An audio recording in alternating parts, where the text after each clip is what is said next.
خب بریم این وان آبکاری هم میخوام مهندس یه توضیح بده. یه آب رنگ هم رشتن توش. این آب پرتقال است، این آب هندونه است، این آب یه چیست؟ آب دریاست. خب مهندس جان بگو وان آبکاری هم توضیح این قضیه اصلا داستان آبکاری داستانی که ما هر جا نگاه کنیم توی حالسه مهندس جان چون یه خورده صدا بیاد بالاتر. آره چیزام زیاده. آره سام قشنگ بشنون. بگو مهندس جان. بحث آبکاری اتفاقاتی که داره به فرآیندهای آبکاری که تو کارگاه آبکاری داره انجام میشه همه تجربی هستش، به صورت علمی و تخصصی انجام نمیشه.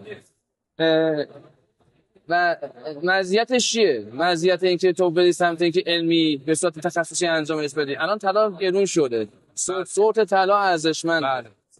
شما الان کارگاهی که داره آبکاری میکنه، مثلا کارگاه ضعیف، اگه بخوام مثلا حجم آبکاریشون بهتر بشه، بهینه استفاده کنن، مجبورن برن سمت دستگاه‌هایی که بهینه‌تر آبکاری میکنن. درسته. هم چیکار هم بهینه‌تر آبکاری کنن، هم بتونن توی بحث کیفیت رنگش و موندگاریش کمک بکنن.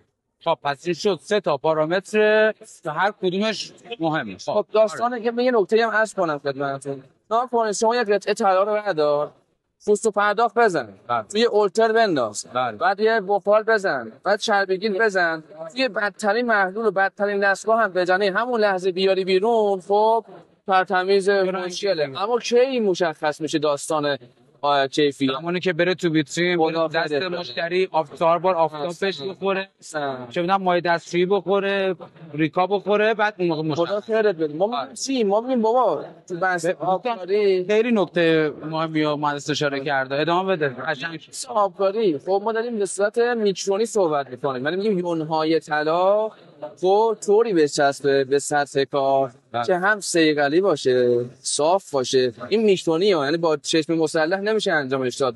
متوجه شد؟ این چیکار میکنه؟ کیفیت رو بهتر میکنه. بله تمام. دیگه چی میخواد کارگاه آبکاری؟ همین